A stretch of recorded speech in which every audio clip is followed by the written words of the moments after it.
how do you know what your business is actually worth? How can you evaluate that?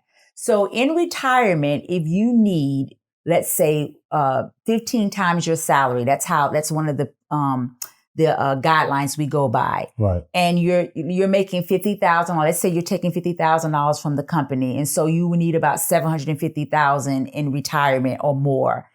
How do you know your business is worth that? Hey everybody, welcome to the CB Baker Show. This is your host, CB Baker. I got a great guest for you today. We're going to be talking about everything from teaching to finances to this big building I'm in here in Virginia Beach. Wow. So my guest today is Tearanie Parker. Mm-hmm. Welcome to the show, Tearanie. Thank you for having me. And we met a while ago. Yes. And I said, one day when I get my podcast and my show back up, I want to make sure that I have you on the show. And in the episode I did with Tennille, mm-hmm. she reminded me about that. She said, you got to get Tearanie on the show. I was like, yes, I'm going to get her on the show. So You're here now. Yes, I am. And I'm telling you, people, you got a treat for you because she can go. So yes, I can. All right. So tell me, how did you ultimately get into finances? Well, my story actually begins years ago. I was, after I got out of the Navy, I was in the Navy for 9 years. Then I decided to become a teacher because there was a lot of educators in my family, several people in my family who were college professors and such. So I just assumed that was my calling. I want to be a teacher. So I went to, did my undergrad at Virginia Wesleyan, and then I did my graduate degree at Regent University. I have a master's in education and started teaching. I didn't want to teach the elementary or middle or high. I wanted to teach preschoolers. So that was my thing, the little bitty ones. Right. That's what I wanted because I figured I would do well with that. I have 4 kids of my own. I understand children. This is going to be great. Well, come to find out, I got into teaching and realized, have you ever been somewhere or in a position and you thought something is missing? Like, mm-hmm. I love what I'm doing, but there's something else. Like right. I kept feeling like, this is great, but this is just not it. And basically, it was the Lord letting me know that you're in teaching right now, but this is not where you're going to stay. Right. So I assumed that, that feeling of, okay, it's something more that I should be doing, that I should have had a school. I should have a school. That was because I'm very ambitious. So right. I thought, you know what? Why don't I, since I, have a master's in education, I actually went back to Regent and received an endorsement in leadership, which is beginning of a degree as a principal. So okay. I already had a year's down. And then if I would have went another year, I would have been able to be a principal. So I thought, why don't I just own my own school? Right. Hey. So I started down that process of, looking for places to actually operate a school out of. And I had my business plan. I went and actually borrowed money. I put a lot of money into the project, almost $80,000 worth of money in that project. And through the process, went to this one particular area in this region. Right. And found out that you had to go through civic lead. So I found a place. It was actually a home. It was a 3-story home that was an older home. And all I needed to do was get it rezoned, basically. And then I was good to go. But I had issues with the civic league. I bet you did. Big issues, especially when they saw who I was. Right. I bet you did. I've ran into the civic league issues before trying to get stuff rezoned. Yes, it's not fun. And so I, was very, very upset about it because of the fact that I had put so much time, money, and effort into this. And I believed this is something that I wanted to do. Right. And so what happened was the fact that I actually pushed it all the way to the city council, and they disapproved me. Wow. So could you imagine, your dream, something that you really wanted to do, you put all of this money, all of your hard-earned money into something like this, a lot of money, only to find out you can't do it. Yeah. So I was completely devastated, completely. So what pulled you out of that, the devastation? Do you really want to know? Yes, I really want to know. Prayer. I prayed a lot. I sought God and said, okay, Lord, I know that you have something great for me. I know that you want me to teach because I love teaching. It's just that I'm teaching in an arena that apparently I don't feel like I need to be in because of what I'm feeling. I feel like there is more. Right. And I love what I was doing. I just felt like there was more, like I'm supposed to be doing more. And so for 3 years, CB, I prayed. I stayed at home. I didn't take another job. I didn't go back to teaching. I just stayed at home and tried to regroup. So how old were you at this point? Oh my gosh, I was in my 30s, my late 30s. Okay. So, just do the math. But anyway, no, don't do the math. But anyway, I was in my late 30s at this point. So, hitting close to my 40s. And so at that time I was thinking, okay, what am I supposed to be doing? What am I supposed to be doing? And I remember that when I was teaching, I had met, I had a student. And the student's parent, his mother, was actually in the financial industry. And so she would come in and she would talk to me about the financial industries. And there's various aspects of the financial industry. Right. And so the part that she was in, it was quite interesting, but that's not where I was led to be, even though I love what she was talking about. But eventually I realized that I was supposed to be in the financial industry as a licensed professional in the investment, security, life insurance, financial planning world. And it was confirmed, God confirmed it through various people who came to me during that time when I was praying that this is what you're supposed to be doing. Because I had said, I'm not moving. Right.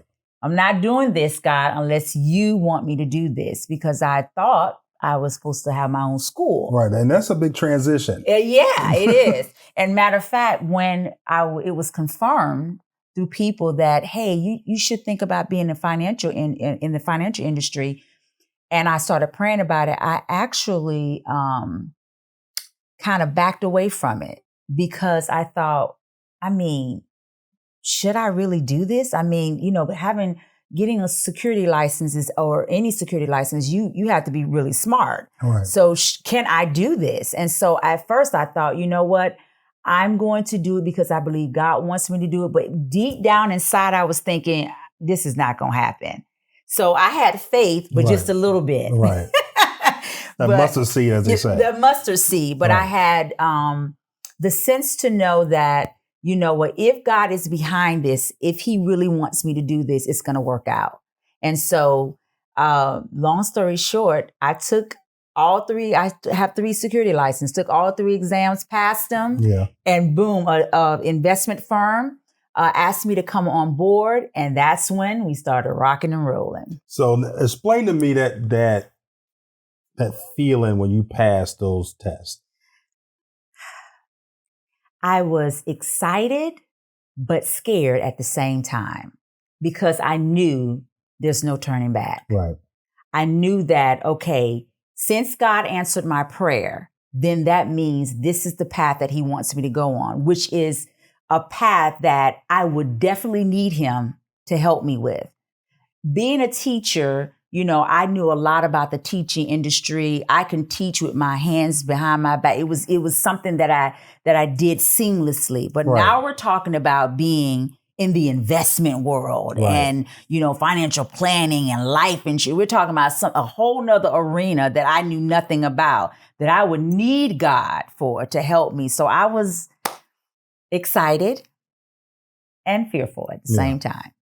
Now, I know from experience that you do very well at teaching Yes, finances. I do. So maybe that was the plan for God, is to make sure, okay, I gave you the gift to be able to teach. Now I need you to teach these people how to operate their finances. Absolutely. Little did I know that this was something that I was made for.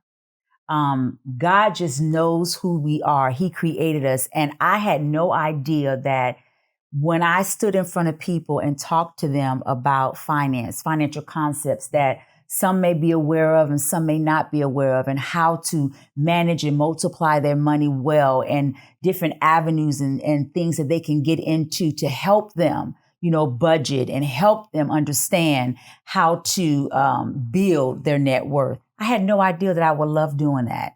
Had no idea that would become my passion. Right. Had absolutely, you see, I'm getting excited right there. Right. Come on. I had no idea. And I am absolutely grateful to God for that. Absolutely. So let's talk about passion. Everybody's always talking about, I'm trying to find my passion. And some people at 18 are trying to find their passion. Some people all the way up to 55 right now, they're saying, I still can't find my passion. What advice would you give to somebody that's looking to find their passion? Well, first of all, you shouldn't settle.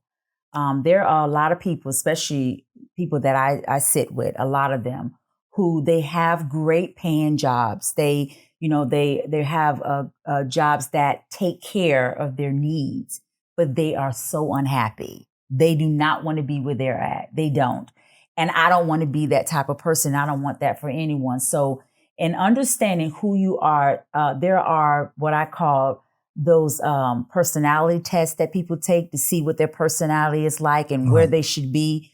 I do think you should do that, but you should also look within yourself and see what you like. See what drives you. What would you do if no one ever paid you? Right. What would you do if you never got a dime for it? That would be the avenue I would look down to say, okay, this may be something I need to take a look at. That's how you can kind of understand that maybe that's an area where God is leading you to, and then that can open up to other doors. But you should never stop searching, because sometimes we get into situations where we think this is it, and then God would bring out talents and skills and abilities, and we find out, oh my goodness, I can do so much more. And then other things arise where we're like, well, this may not really have been my passion. It maybe have been something else. So I think it's just knowing who you are. And sometimes we don't know right off, bat, because I'm 48 and I'm just figuring out who I am. So. Right. Because that's what's interesting about your story, is that that happened in your late 30s. Mm-hmm. And there's people right now that's like having midlife crises at 28, 30 years old. It's like, slow down. Right. Take your time. It may come a little late, but when it comes, it's going to hit you like a Mack truck. Exactly. And you have to understand that we're all on a journey. So where we begin, ultimately, if we keep stepping in those the footsteps that God has ordered for us, we will eventually run smack into what He has destined for us to do. Right. But sometimes it may take time, and you may be at a place where you're like, my goodness, this is not where I want to be. But there may be something that you need to learn there, or a skill set that needs to be developed, or people that you need to connect with. You never know, that can unlock doors for you where you can actually start operating in your passion. Let's talk a little bit about that, because off air we had talked about just basically like networking. Mm-hmm. So I know that you work in the financial industry, and basically you came in at cold because you didn't have any connections. Cold. So how did that work for you? How did you develop your networking skills? Oh my goodness. So you come into the financial industry, and the first thing they say is, I want you to write down all the people that you know, because they're thinking that people with money, write down everybody that you know, because, you're going to go to these people and you're going to, talk to them about money and investments and such. Well, I start writing down the people that I know and realize everybody around me was broke. It was like, okay, when I looked at other advisors who had come in with me, they had family members that had money. Right. They had, other peers that had money. And I was sitting there like, okay, Jesus, apparently you got a plan because you Right. placed me here. And apparently he did. I had, which I did not know, the ability to network. I'm very outgoing, and my personality is to the extent where I would talk to anyone, which I had no idea that I was really like that until Right. you placed me in a room full of people, all different races, and I was able to go and talk and mingle with people. So networking is very, very important because you may not have a circle of influencers around you or people with money around you or people that have, the resources that you need. But that's why it's important for you to get out Mhm. and network with not just people who look like you, but people who don't look like you, Right. and mingle and find out, what they do, what arena are they in and how can you connect? Yeah. So what's your go-to icebreaker for starting a conversation? Well, I wish I can say, do you have some money? But I can't. Right. Okay, that's not one thing I can say. But what I usually say is, so tell me, what do you do for a living? Do you like what you do? Tell me about your family. I don't necessarily go into what I do and, trying to connect with them based on what I do. I try to connect with people based on who they are. Tell me about yourself. Right. Because people love to talk about themselves, and you learn a lot about people in 5 minutes just by them talking to you. Yeah. So I get them to talking and say, hey, tell me, how long have you lived in the area? Do you like your job? Where do you work? How long have you been there? Tell me about your family. And that opens up, oh my gosh, some great conversations. Yes, it does. And I tell people all the time, just ask a question and then shut up. Yeah. There you go. Right. Just sit there, just let them go. Mm-hmm. And they'll look at you and say, can't you? Like, yep, keep right on going.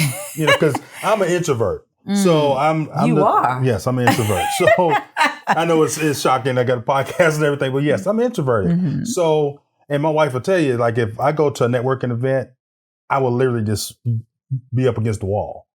Because I'm not that outgoing. I have to literally make myself go talk with people. Right. But I use the same techniques you're talking about, like basically ask the questions and get people to talk and then be quiet and then let them keep going. Just be quiet. Yep. And people will tell you things that you never thought they would. And you will find out that they're just like you. They just want, to talk to someone. They need that icebreaker. And so you're just the one that provided.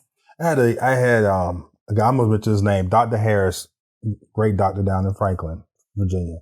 He told me, he said, CB, these people walking around here with all this information in their head and they're dying to get it out of their head. Right. So you just got to ask the people. You just got to open your mouth and ask the question and they'll be pouring it into you because they want it out of their head. Right. Absolutely. And you're right. He's right. Yeah. Absolutely. Because a lot of people, I love reading books. I read a lot of books, but what I found is that I can get more information out of people who have been, whether it's in my industry or other industries, for 20 or so odd years. And they will talk and will tell you things that will actually help you in your business, help you in your relationship with other people, in your family, just by talking to them. So I think communication is vital when we're talking to people in regards to their knowledge and their understanding of things that we have not, have been privy to. Right, they know. All right. So switching gears here, now as an entrepreneur, everybody wants to focus on the good stuff, the successes, the wins. Tell me a little bit about your losses, because most real entrepreneurs remember those losses and the lessons they learned from it. So what's one of the biggest lessons you learned from some of your losses? The biggest lesson I've learned is to keep going, even when things are not as I want them to be. And, I make mistakes. We all do. I think understanding that mistake and not repeating it, and then and not repeating it, understanding that I may make some more, just don't repeat those. Right. But then get back up. Don't wallow in mistakes. Just get back up and keep going. And there are times when sometimes I'll sit here and I'll go, okay, I'm doing this, I'm doing that. This is where I should be. But then I have to think about how far I've come.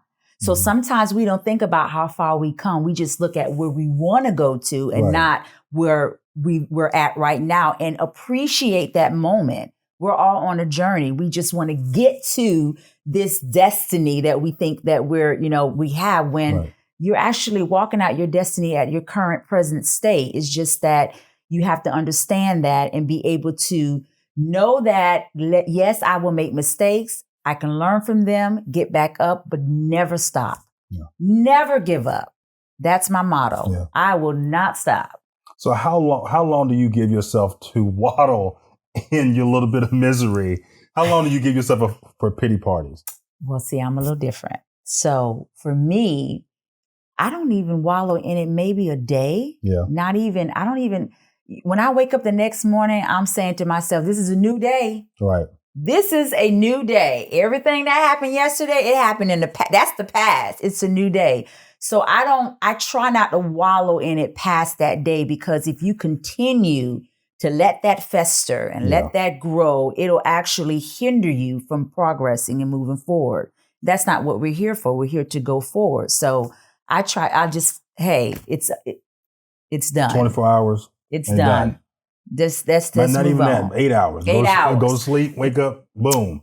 Even with marriage, same thing. Yeah. You have arguments, you make mistakes. I don't try to go past that. When we lay down at night, even if it's not resolved, the next morning it's a new day. Yeah. I'm not going to meditate on what happened yesterday. It works in every situation. Yeah. Mm-hmm. Yeah, I totally agree with that. So since we talked about books, so tell us a little bit about your books you got here. We got Funding an Empire, which is a great book, and I definitely suggest everybody go pick this book up.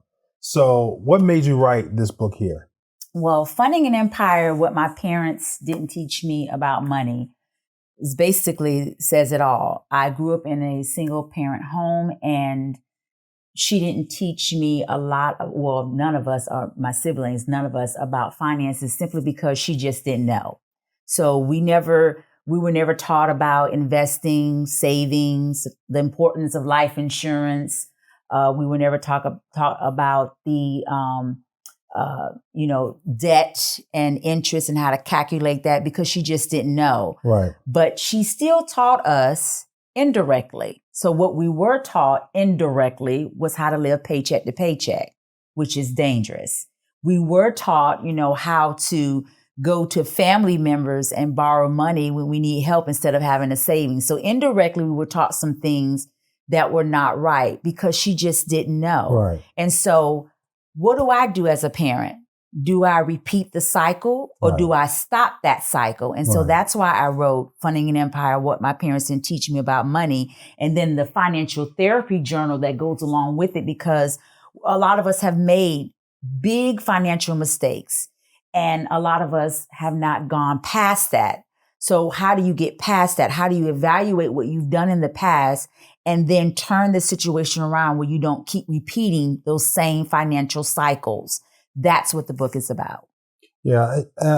And I've talked to a lot of other entrepreneurs, and I've had some guys tell me, like, they'd be 50 years old, so CB, I cannot do anything new because I can't afford to have another mistake. Because if I have another mistake, then I'm working till I'm 80 years old. Exactly. So they start getting more conservative. Mm-hmm. So I tell the people I coach that are in their 30s or mid 20s, like, this is the time you got to hit it and get it, because you can make mistakes right now, but when you get older, it's kind of harder to recover. It is. So what's your advice to someone like myself?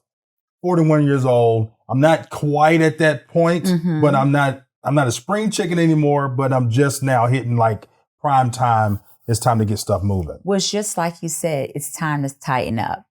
Basically, you're at that stage where it's like a crossroad. If you go this way and you continue to make financial decisions based on emotions and not on facts, such as a budget, or you continue to, or you say to yourself, you know what, I'm going to make sure that I base my financial decisions based on facts. At that crossroad, you have to decide. And if you decide to base it on facts, then you're going to go down the right path. And going down that right path, what you do today, the little steps, those little baby steps. See, people think you have to do great things. It's just the little things and putting little things in place.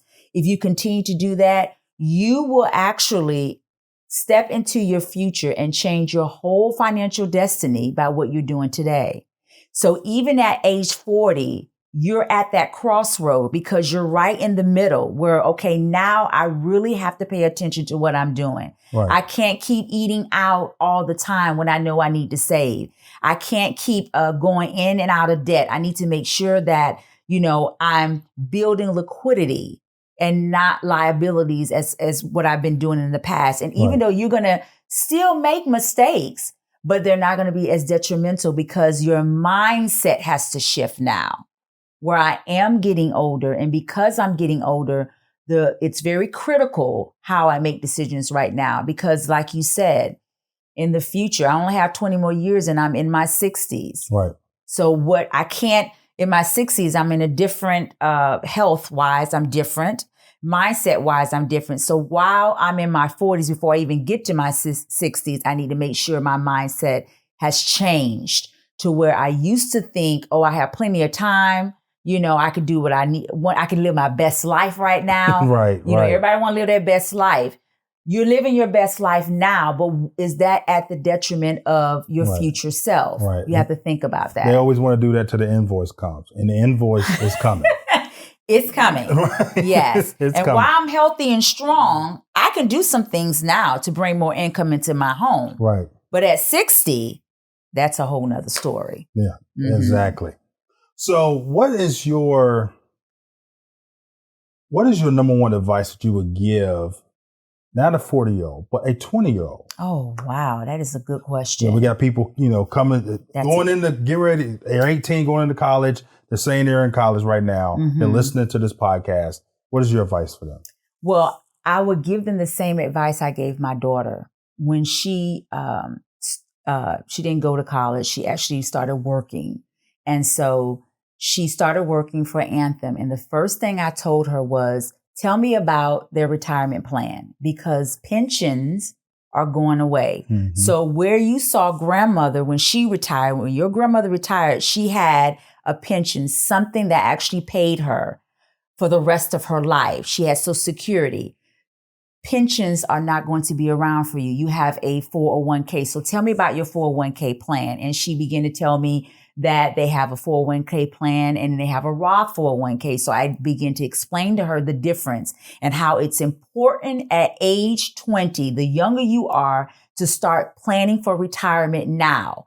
Don't wait till you're 30. Right. Start at 20. And not only starting there, if your company actually offers a match, make sure you contribute up to that match. But if you can't at the time because of student loan debts or because of other things that may be occurring, then contribute what you can do at that time. And then in a year or two from now, you just up it up. You just put it up more and more. You contribute 1% more every other year or whenever you can, but make sure you contribute up to that match. That's very important. But you shouldn't stop there. You should also be investing in other things, such as maybe another Roth IRA outside of your job. You should make sure that you have life insurance outside of your job, because if you ever left your job, even though you have group life insurance on your job, if you ever left there, then a lot of companies will not allow you to take that with you. So you need something else. And then insurance can be utilized for not just death benefit purposes. So of course, you have it for in case something happens to you. But now you also can have it for retirement supplement.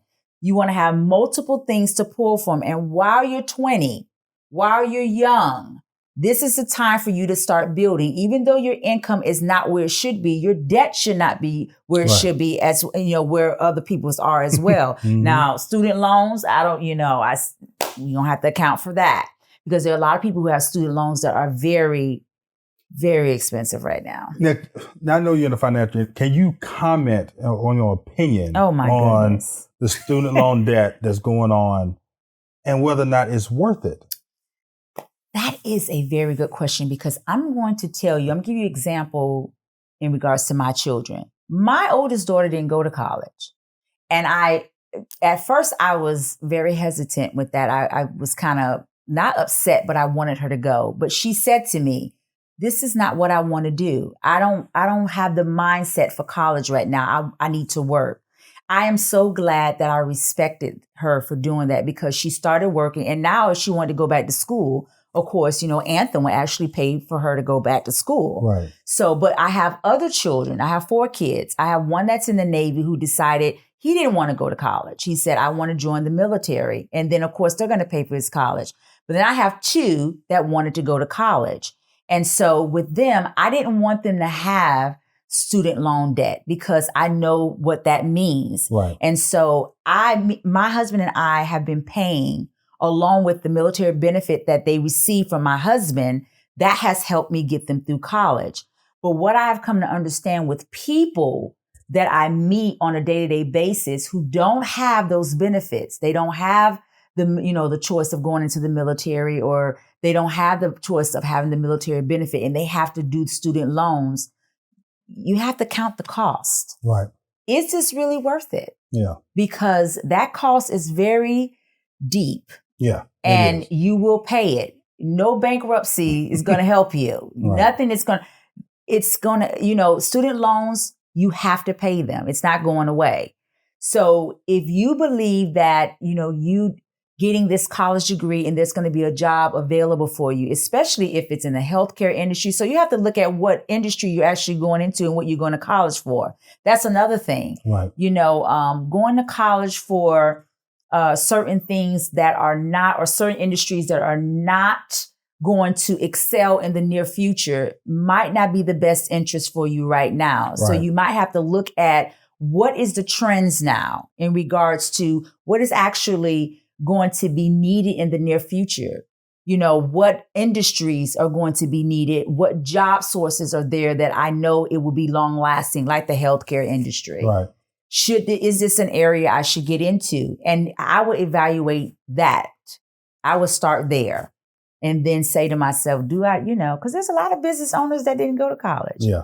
And that's my next question for you. They're doing well. They're doing well. Mm-hmm. My next question for you is financial advising for the entrepreneur. Oh, because a lot of times entrepreneurs, we take the money in and it immediately goes into another project that they're working on, or right back into their business. Mm-hmm. So how do you coach them on their financial literacy and things like that for us planning for their retirement? But they're 35 and they own 3 businesses but the money is like as soon as it's going in, it's coming right back out, going to something else. So this is my thing with entrepreneurs, and this is what I always have to say to them. You don't have an HR department. So I'm going to be your HR department. And being your HR department, you don't have a 401k or retirement plan. So if something was to happen and you don't have monies being set aside for retirement or just building, what will happen to your business? If something happens to you, what will happen to your business? So you need something to fall back on. And let's not just talk about retirement. Let's talk about disability. Remember, I'm your HR person. So let's talk about disability insurance. Have you thought about the fact that since you are the owner of this company, if something happens where you become disabled, sick, God forbid, get cancer, what have you, what will happen to your business? Then let's talk about your key employees. If something happens to them, do you have them insured? So we go into a whole level of different things that you need. And I understand that you have your money's coming in and you're going to putting it to different projects, but you have to make sure that you're investing in yourself first. I know your business is important, but you need to invest in yourself because you're the business. Right. If I take you out of the equation, what happens to that business? That needs to be on the forefront of your mind. So you need to make sure that you have things in place that you can pull from in case something happens. Because tomorrow's not promised. We don't know what will happen. Right. So I would encourage them. Yes, you need monies to pour back into your business. You have all these projects. But how about us siphoning off some of that money where we put a certain percentage in investment vehicles or in insurances or what have you that will help you. And let's put things in place little by little. So let's start with the most important thing first. And then we'll put that in place. And then maybe a year from now, let's look at something else. And maybe a year from now, let's look at something else besides that. Because with business owners, you don't want to overwhelm them and them putting all of these things in place, because sometimes it can be overwhelming. So let's just do one thing at a time so you can still do your projects, but you're also covered at the same time. Yeah. Mm-hmm. Now, some entrepreneurs that's on the internet, on Instagram will say, well, my businesses that I'm building is my retirement. What's your comment to that? You know what? That's good. I understand that part. But how do you know what your business is actually worth? How can you evaluate that? So in retirement, if you need, let's say, 15 times your salary, that's one of the guidelines we go by. Right. And you're making $50,000. Let's say you're taking $50,000 from the company, and so you will need about $750,000 in retirement or more. How do you know your business is worth that? That's the question. And when it's time for you to sell that business, how do you know you're going to get the amount that you're actually looking for? Because we don't know how the economy will be. We don't know what's going to happen. Remember, we're talking about future dollars. Right. So why not, instead of just banking on that alone, why not put other things in place? Yes, that can be something that you can. And actually, I would encourage that, because there are some businesses that will be profitable. Right. But what if you don't get the top dollar that you're actually wanting for that business, and you're already down the line, you're not in the health that you were once in, and you were banking on this to be your retirement, and you put nothing else in place? That's an issue. Yeah. And it's real good how you pointed it out. 20 years from now, is the app that you're building right now going to be relevant 20 years from now to where you want to be able to sell it so you can retire? Mm-hmm. Is the one thing that you're working on right now, is it sustainable? Exactly. Or are you trying to flip it? Because sometimes with businesses, you can do businesses like you do a house. Mm-hmm. You can build it up, make it nice and shiny, and then say, okay, I want to sell it right then. Absolutely. Are you flipping houses, or are you building an actual business that's going to generate wealth for you? Mm. But how long would that last? How long? Exactly. And I meet business owners, and they're in both of those categories. They're buying businesses or creating businesses and then flipping them or selling them within the next 5-10 years. Mm-hmm. Some of them, that's their plan. They don't go past 10 years. They sell that. That's their plan, is to sell that business and then go into something else and create something else. But then there are people who have businesses, it's for the long haul. Mm-hmm. They're building this for the long haul. So in either category, it doesn't matter. You still need to make sure that you have things in place, because, why would you just depend on your eggs being in one basket? Right. That's not diversification. No, it's not. You need to diversify. That's your focus. I have this plan, but I need to make sure I'm still covered in other areas, just in case that plan doesn't work. So now, for the people that's listening and watching that want to dive deeper with you in this subject, how can they do that? Well, they can give me a call. I will give you my number if that's what you want. No, you can call me. You can, my number is 757-816-0253, or you can reach me via Facebook, Funding an Empire. I have a Facebook page, or you can reach me via email, fundinganempire@gmail.com. Okay. Mm-hmm. All right. So now, cliche question, last question of the night, which is, 264, you get a billboard, and you got a free billboard for 6 months. You can put any message on that billboard for people to see. Mm-hmm. What are you putting up there? Oh, gosh. Live your dream. Live your dream. Don't be afraid to, can I put more words on the billboard? You can put a whole paragraph if you want to. Don't be afraid to take risk, but always count the cost. But live your dreams. That's what I will put. Always count the cost. I think that's something that we don't do. We have a dream. We want to live that dream, but we don't understand that there's a cost to those dreams. And so the billboard would say, count the cost, but still go for it. Yeah. All right. Thank you so much for joining the show. Thank y'all, everybody, for listening and watching. Please, if you are watching us on YouTube, hit the subscribe button and the notification bell. This is your host, CB Baker. The next time.